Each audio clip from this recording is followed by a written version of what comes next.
स्वतंत्र नाही, नाईलाजानं आलो. आधी ना जेलमध्ये टाकलं कैद्याला तर कैदी आपल्या मनानं बाहेर येऊ शकत नाही. हा, पण देव जो आहे तो आपल्या इच्छेने येऊ शकतो, पण तोही ते स्वातंत्र्य अवलंबित नाही. त्याला आणावं लागतं. त्याला आणतात कोण? संत आणतात. देवासाठी, हो, संतांसाठी देव येतो. हो, त्याला आणावं लागलं. वैकुंठीचा देव, हो, आणूया कीर्तनी, वैकुंठाचा देव आणू, त्याला आणावं लागतं. हो, आणीला भूतळा असं प्रमाणही आहे. तर आणलं देवाला. ऐका. आणि तिसरं संत. संतांना नाईलाजाने यावं लागत नाही, त्यांना आणावंही लागत नाही. ते जेलर सारखे आहेत. कैदी जो आहे तो काही स्वतःच्या मनाने येत जात नाही, पण जेलर जेव्हा वाटेल तेव्हा येऊ शकतो, जेव्हा वाटेल तेव्हा तिथून जाऊ शकतो. तो त्या बाबतीत स्वतंत्र आहे. तसे साधू येऊ असे शब्द आहेत त्यांचे. आम्ही वैकुंठवासी आलो याची कारणाशी, आलो शब्द आहेत. आणल्या गेलो असं नाहीये.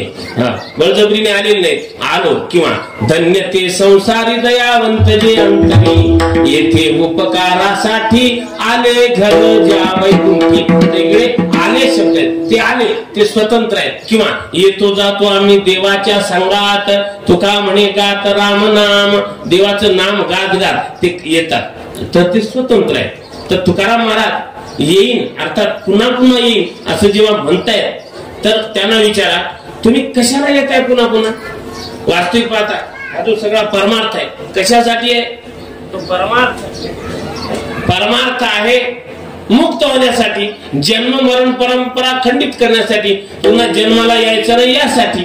प्रार्थना त्यासाठी आहे ना की जन्म नको पुन्हा पुन्हा, मृत्यू नको पुन्हा पुन्हा, किती वेळा जन्म यावे, किती व्हावे फजित, म्हणून जीव भ्याला शरण गेला विठोशी. असं असताना फार सुंदर वचन आहे. विश्वात्या करुणा करा बहुत मी, योनी पहा हिंडलो, कोठेही सुख पाहिले न नयनी, नाना परिदंडिलो, काही पुण्य उभरता अवचटे, आलो नर देहा प्रती, आता जन्म पुन्हा नको यदुपते, दे मुक्ती की शीघ्रती.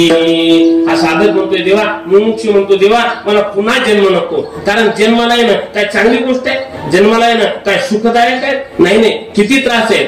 काय सांगो गर्भीची यातना, मज भोगिता नारायणा, मांस मळ मूत्र जाणा, तुझं क्षण क्षणा ध्यात असे. अशी अवस्था आहे. गर्भ सुखदायक थोडाच आहे, गर्भवास चांगला आहे? नाही. आज काय काय वेद नाही, एअर कंडिशन वातावरण नाही. आईच्या गर्भात उलटा लटकलेला आहे. मुखामध्ये आई जे सेवन करते तिखट काही खाल्लं तर त्वचा पोळते, कारण ते गर्भांग जे असतं त्याला त्वचा नसते ना, त्यावेळेला तिखट खाल्लं तर ते गर्भांग पोळतं. तीक्ष्ण खाल्लं तर त्रास, उष्ण खाल्लं तर त्रास. जो त्रास आईला हो तो लेकराला जास्त त्रास आतमध्ये असलेल्या पोटामध्ये असलेल्या. आणि नाकी तोंडी कृमी किडे असं त्या वर्णन केलेलं आहे. हो, गर्भवतीचे दुःख गाढे, गर्भवासाचे दुःख गाढे, कवना पुढे सांगावे. असं असताना एवढं भयंकर त्रासदायक जीवन कशाला पुन्हा पुन्हा या गर्भामध्ये यायचं, कशाला पुन्हा पुन्हा जन्माला यायचं? आणि महाराज म्हणतात मी पुन्हा जन्माला येईन. आणि कशाला? तर काला खायला. त्यांना विचारा का महाराज हा व्यवहार तुम्हाला परवडण्यासारखा आहे का? परवडतो का? कारण काल्याचं सुख किती आहे? काल्याचं सुख अल्प, आणि तुमच्या त्या गर्भवासाचं दुःख प्रचंड प्रमाणात आहे. मग एवढ्याच्या सुखासाठी एवढं मोठं दुःख कशाला भोगता गर्भवासाचं तुम्ही?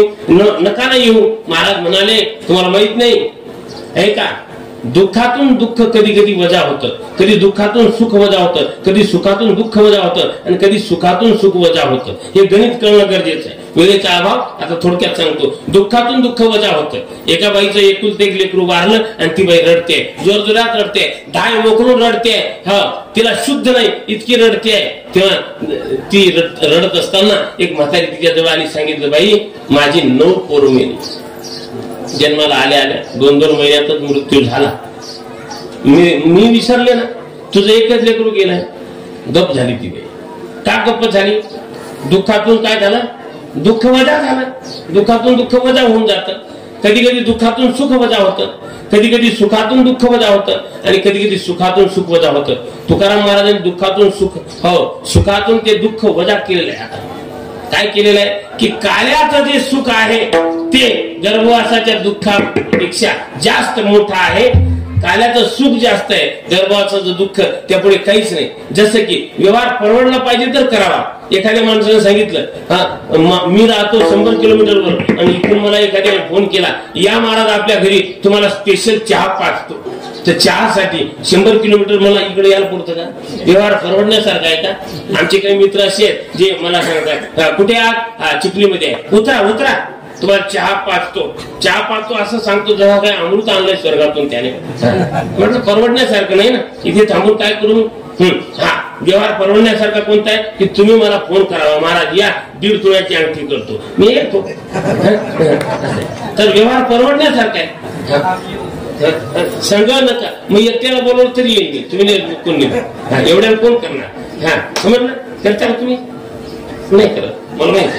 कारण पण हा व्यवहार कसा आहे? परवडण्यासारखा आहे बर का. गाडी नेली कीर्तनाला महाराज आणि रस्त्याने 2दा गाडी आदळली, गाडीत गेले 10,000 कीर्तनात दिले 5,000. व्यवहार परवडला का? नाही, व्यवहार परवडत नाही. व्यवहार परवडेल असा करावा. महाराज म्हणतात की मला हे जे सुख आहे काल्याचं ते इतकं मोठं आहे की हे सुख वैकुंठातही नाही. वैकुंठी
तिकडून तुमच्यासाठी वाव आहे अशी.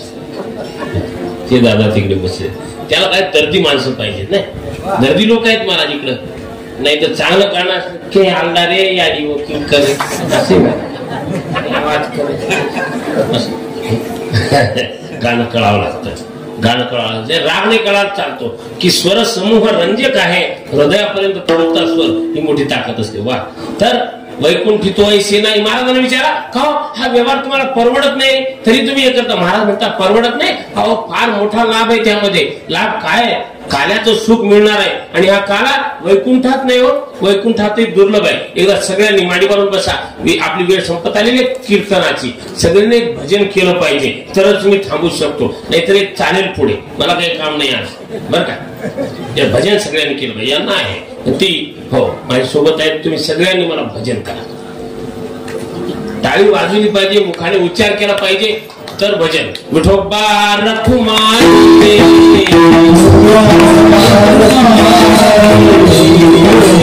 रखुमाई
वैकुंठितो ऐसे नाही कवळ काही काल्याचे, काल्याचे हे कवळ हा काला वैकुंठात दुर्लभ आहे. आता ऐका, वैकुंठ दिव्य भूमी आहे पण तिथं काला नाही, कारण तिथं देव आहे पण गोपाळ नाही, तिथं संत नाही. हा ऐका, नुसत्या संतांचा काला हो तो होऊ शकेल पण देव नुसता देव काला करू शकत नाही. काला करीती संत जन सवे त्यांच्या नारायण, किंवा देवभक्त दोन्ही करतात ती काला तयाच्या सुखाला वर्णी कोण. असा काला वैकुंठात दुर्लभ आहे म्हणून तो काला आम्ही या ठिकाणी मृत्यूलोकात करतो. आणि हा काला केल्यानंतर एकट्याने खायचा नाही तर एकमेका देवमुखी सुखे घालू हुंबरी, एकमेकांपर्यंत हे देणं गरजेचं आहे. परमार्थाची विशेषता आहे की परमार्थ दुसऱ्यासाठी जगायला शिकवत असतो. स्वतःसाठी जगणं वेगळं आणि परमार्थासाठी जगणं वेगळं. अरे मरना है उसका भला जो खुद के लिए जीता है, जीना है उसका भला जो दूसरों के लिए जीता है. जगणं त्याच चांगलं आहे जो दुसऱ्यासाठी जगेल. स्वतःसाठी तो बैल जगतो, बैला पुढे जर चारा टाकला तर दुसऱ्या बैलाचा विचार न करता एकटाच खायला सुरुवात करतो. तुम्ही जर जोडीदाराचाही विचार करत नसाल तर बैलातून आपल्यात काही अंतर राहत नाही. म्हणून विचार करावा समाजाचा.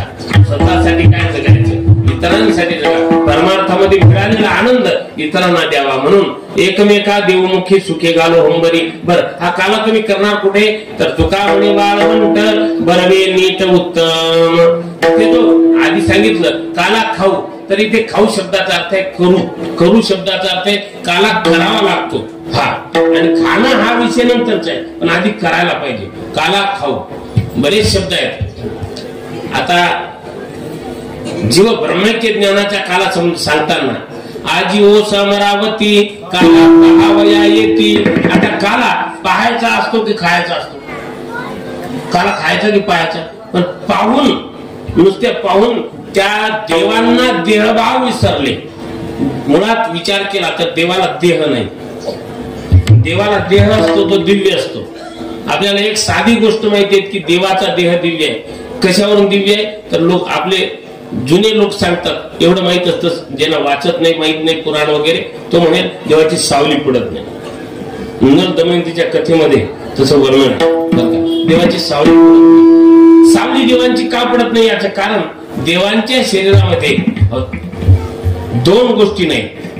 एक त्यामध्ये पृथ्वी तत्व नाही आणि जलतत्व नाही.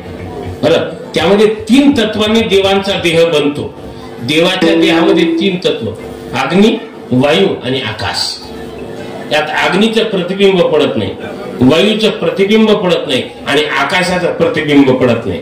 आकाशाला सावली नाही, वायूला सावली नाही आणि अग्नीला सावली नाही. बर का, त्याकरता देवाला सावली नाही, कारण त्यांच्या देहात 3 तत्व आहेत. आपल्या शरीरामध्ये पृथ्वी आणि जल असल्यामुळे आपली हाडं दुखतात, आपल्याला तहान भूक लागते, कारण जलतत्वाचा समावेश आहे. शरीरात सगळ्यात जास्त आपल्या पाणीच आहे. आपले देह वेगळे, देवांचे देह वेगळे. त्यांचे देह दिव्य असूनही ते देहभाव विसरले. देहभाव विसरले कशाने विसरले? नुसत्या काला पाहण्याने. म्हणजे त्या अभेद ज्ञान जे आहे ते झाल्यानंतरच देहाचं भान जात असतं. देह भान तसं विसरत नाही. तुम्हाला आम्हाला देहाचं फार भान आहे, पण काला केला तर यातून आपल्याला जीव ब्रह्मज्ञ ज्ञानाचा, त्याबरोबर हरिनामाचा खिचडी काला, हरिनामाची लाही आहे आणि नामाचं दही आहे. या प्रेमाचं दही आहे. प्रेमाचं दही आणि हरिनामाची लाही जर केली तर हा काला होतो. म्हणून प्रेमे मोहिला साधने असा अद्भुत काला आमच्या संतांनी केला, आम्हालाही ठेवला. आणि यासाठी या काल्याचा लाभ जरूर घेत राहावा, वारंवार घ्यावा, पुन्हा पुन्हा घ्यावा. अत्यंत अभंगाचा वेगळ्या दृष्टीने अर्थ पाहता येईल. वेळ संपलेली आहे. 1-2 लीला सांगतो आणि कालाच्या प्रसंगाकडे जातो. यदसे चरित्र केले नारायणी,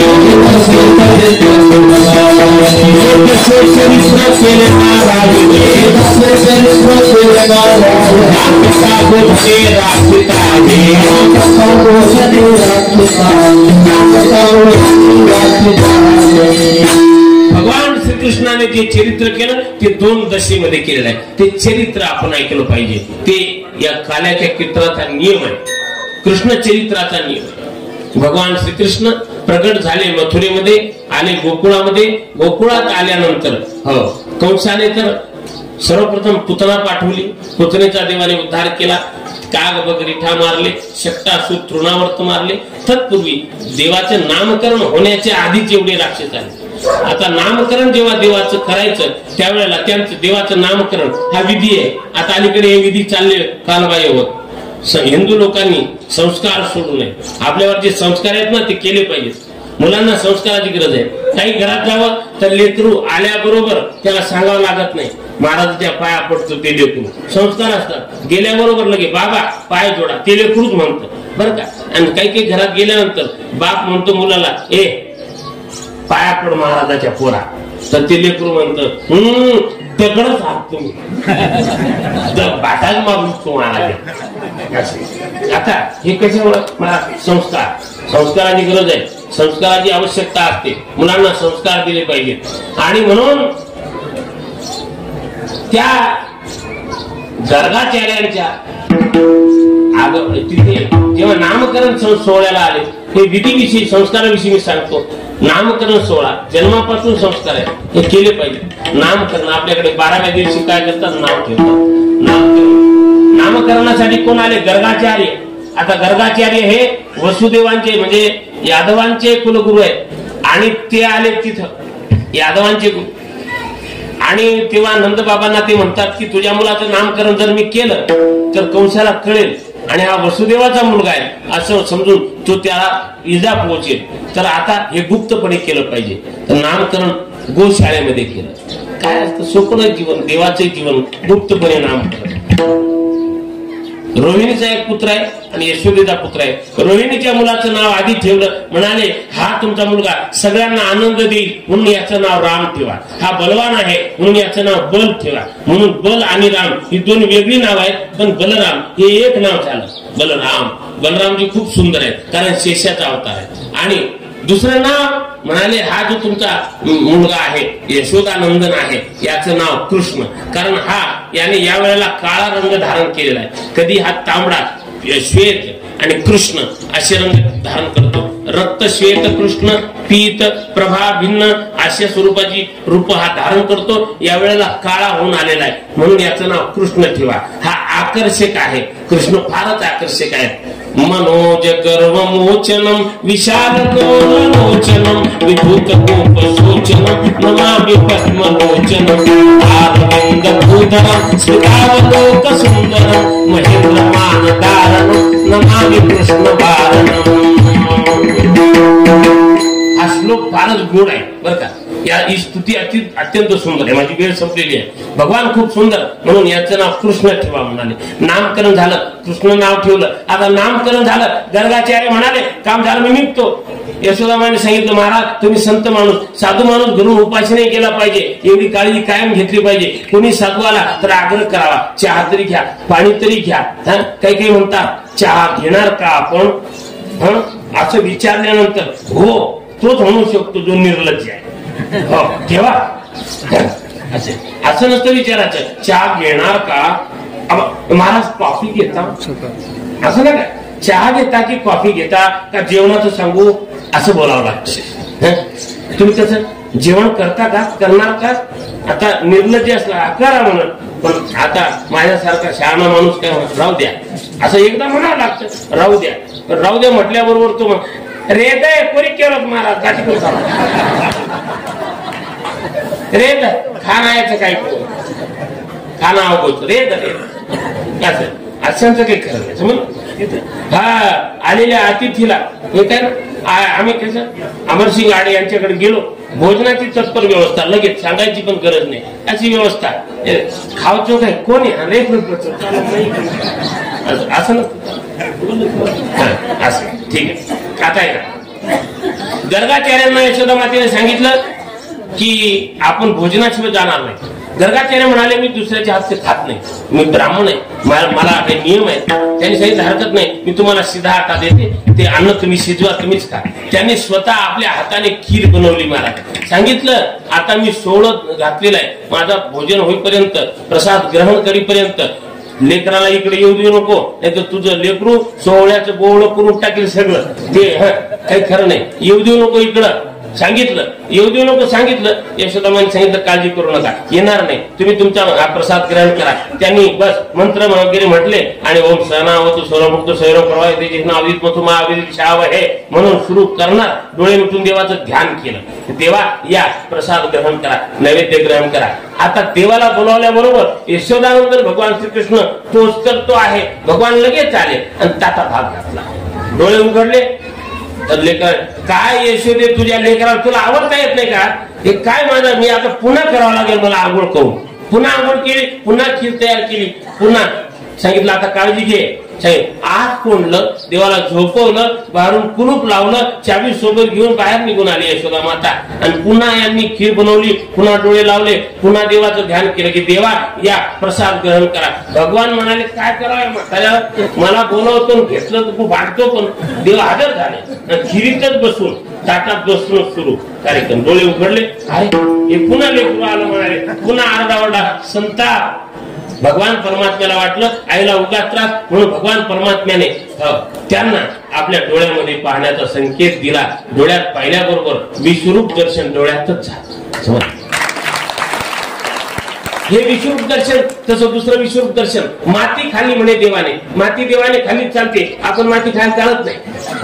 समजलं तुम्हाला, माणसं माती खातात नको तिथं, ती माती खाल्यामुळे पतनाला जातात. देवाचं माती खाणं वेगळं, आपलं माती खाणं वेगळं. लहान लेकर माती खातातच, माती खाण्याचे अर्थ वेगवेगळे जरी होत असले तरी देव माती का खातो याचं एक कारण आहे. देवाने माती खाल्ली त्याचं कारण पृथ्वीचं एक नाव आहे क्षमा. गोपाळांनी अनेक अपराध केले, मग क्षमा करण्यासाठी क्षमा खाल्ली थोडी. दुसरी गोष्ट माती ही कशी आहे, रज म्हणतात मातीला. काय म्हणतात संस्कृत मध्ये, रज. रज. आता देवाने विचार केला की पुढे मला रजोगुणी तमोगुणी कामं करायची, तर थोडा रजोगुण मी संग्रह केला पाहिजे, म्हणून माती खाल्ली. हेही त्याचं एक कारण आहे. तिसरी गोष्ट पृथ्वीचं एक नाव आहे रसा. रसा म्हणजे पृथ्वीत सगळे रस आहेत. सगळे रस कुठून येतात, बाहेर पृथ्वीतूनच येतात. म्हणून रसा ती पृथ्वीचा रस सेवन करावा, यासाठी पृथ्वीला धन्य करावं, यासाठी माती खाल्ली. पण सगळ्या गोपाळांनी तक्रार केली यशोदा मातेकडे, आई तुमच्या मुलांना माती खाल्ली, माती खाल्ली. आई लगेच धावत आली. आईचं फार लक्ष असतं, तू खातो कसे खातो, आता तू पाठी असं मारतात की मग मार. असं देवाला सांगितलं माती खाल्ली कृष्णा. भगवान म्हणाले नाही नाही नाही आई मी माती खाल्ली नाही. देव मोठा लबाड, पण ते त्याला जमतं देवाला खोटं बोलणं, त्याची लीला आहे. नाही खाल्ली आई माती. सगळे तुझे मित्र म्हणतात आई हे सगळे पक्षपाती आहेत, मी यांचं ऐकत नाही ना, म्हणून हे असा खोटा घेतात. अरे यांना जाऊ दे, तुझा भाऊ तुझा भाऊ बलराम तो म्हणतो तू माती खाली, तो तर खोटं बोलत नाही ना. आई तुला माहित नाही, हे भावकीतल्या लोकांना मान मोठे पण पटत. तो जरी माझा भाऊ असला तरी त्यालाही तोही जळतो माझ्यावर. म्हणून त्याने बलराम दादा खोटं बोलतो तो, मी नाही खाल्ली माती. नाही खाल्ली तुला विश्वास नसेल तर तू माझं तोंड पहा. आई म्हणाली हा हे बरोबर बोला. तोंड उघड तोंड उघडल्याबरोबर मारावया तिने उगारलेली काठी, भुवन त्या पोटी 14 देखे.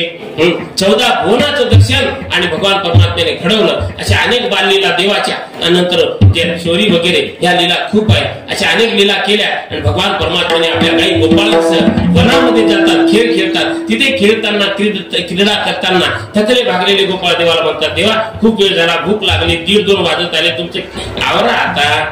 भगवान म्हणाले हरकत नाही, पण तत्पूर्वी चला वळू गाई बैसू देऊ एके ठाई, बहु केली वणवण पाया पिटी झाला सीन.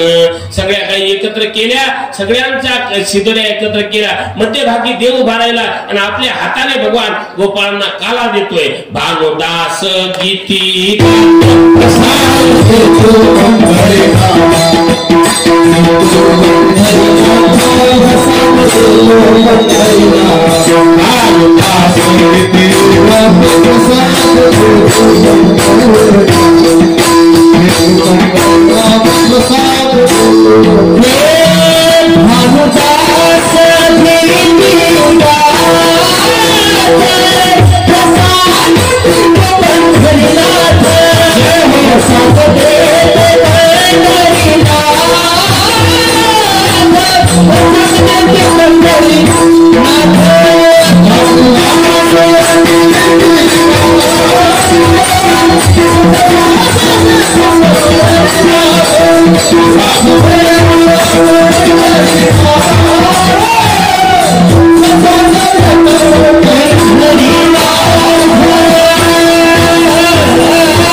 किती गात प्रसाद देतो पंढरीनाथ. कोण देतो बर का, काय देतो हे महत्वाचं नाही, कोण देतो ते महत्वाचं आहे. म्हणून देणारा कोण आहे त्यावर काय दिलं ते महत्वाचं नाही. परमात्म्याने प्रसाद दिला. गोपाळ भाग्यवान आहे. बिभ्रद वेणू जठर पटयो शृंग वेत्रे च कक्षे वामे पानो मश्रुण कवलम तत्फलान्यंगुलीषु कितिष्ठन मध्ये स्वपरिषु हृदे हासयन् नर्मभिस्वैः स्वर्गे लोके मिशति बुभुजे यज्ञ भुग्बाल केली कुंडलीक वरदा श्री ज्ञानदेव पंढरीनाथ भगवान की ज्ञानेश्वर माऊली ज्ञानराज माऊली ज्ञानराज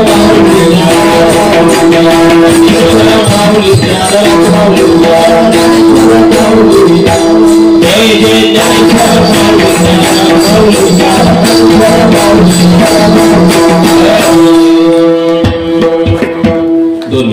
2 मिनिटं बसा. यथामती यथावकाश अभंगाचं चिंतन आपल्या पुढे मांडण्याचा प्रयत्न केलेला आहे. निर्धारित वेळेमध्ये थांबण्याचा प्रयत्न 5 मिनिटं थोडी पुढे झालेली आहे, त्याबद्दल क्षमा असो. एक अत्यंत गोड कार्यक्रम गंगा पूजन आणि मावंद्याच्या निमित्ताने आपण सर्वांनी फार सुंदर आयोजित केलेला आहे. या सगळ्या तीर्थयात्रा करून आलेल्या भाविकांना मी मनपूर्वक नमस्कार करतो. तुम्ही एवढे पवित्र तीर्थ करून आले, देवाने ती यात्रा पूर्ण करून घेतली, निर्विघ्न पार पाडून घेतली. शरीर चांगलं राहिलं, आरोग्य टिकून राहिलं, ही देवाची कृपा असते. तुम्हाला मी यासाठी वंदन करतो, नमस्कार करतो. त्या व्यतिरिक्त एवढ्या सुंदर कार्यक्रमाचे तुम्ही आयोजन केलं, अन्नदान ज्ञानदान अशी सुंदर व्यवस्था केली. काजल मंडप यांची सुंदर साथ लाभल्यामुळं कार्यक्रमाला नक्कीच अधिक शोभा वाढली. आदरणीय हरिभक्तीपरायण गणेशजी महाराज भूतेकर बाबांच्याही उपस्थितीने काय मृदंग वादन आहे, क्या बात. यांच्या मृदंग वादनाचा आनंद महाराष्ट्रभर म्हणजे आमची घेत राहते. एक प्रसिद्ध मृदंगाचार्य कुशल गुरुजी ते आहेत, म्हणून त्यांना मी धन्यवाद देतो. आदरणीय परिहार महाराज गणेशजी महाराज परिहार त्यांची उपस्थिती लाभली. इकडे त्यांचा कार्यक्रम सुरू आहे घाट पिंपळगाव येथे. तिथून इथपर्यंत त्यांना विनंती केली, कार्यक्रम म्हटलं जवळच आहे तर आपली सेवा असू द्या. त्यांनी होकार कळविला, त्यामुळे आणि या आपल्या कार्यक्रमाची नक्कीच रंगत वाढलेली आहे.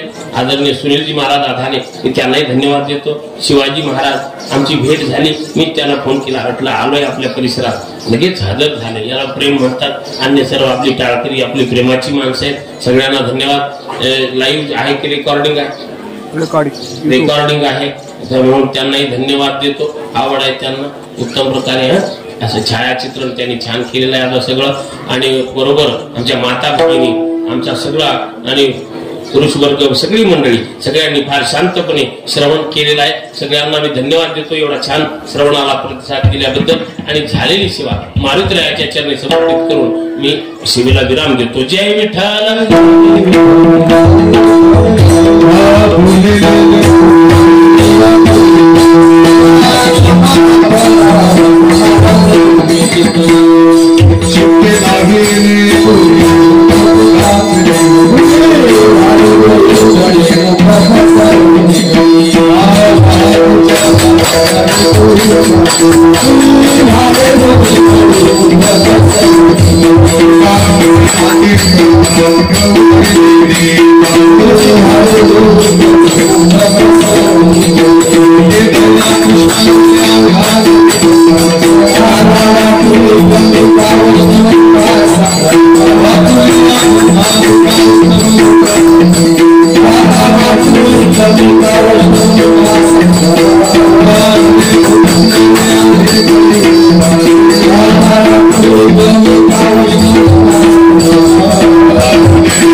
आजचे कीर्तनकार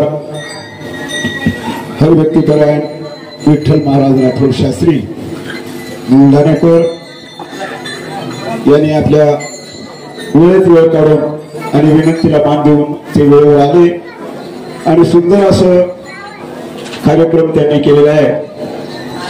कागाचं महत्व सांगताना कागाचं महत्व तर सांगितलं, पण त्याबरोबर त्याने बद्रीनाथ धाम, केदारनाथ धाम, रामेश्वर, जगन्नाथ, द्वारकापुरी यांचंही महत्व सांगितलं. गंगेचं स्नानाचं महत्व सांगितलं. महाराजांनी खूप सुंदर असं प्रतिपादन केलेलं आहे. म्हणून सगळ्या यजमानांतर्फे आणि सीताराम तांडा गावकऱ्यांतर्फे त्यांचे हार्दिक अभिनंदन. त्याचप्रमाणे हरिभक्तीपरायण भूते महाराज मृदंगाचार्य यांनीही लोकांचं मन असं रंगवून ठेवलं. हरिभक्तीपरायण गणेश महाराज, हरिभक्तीपरायण सुनील महाराज, शिवाजी महाराज राठोड यांनी सुंदर असं प्रतिसाद दिले.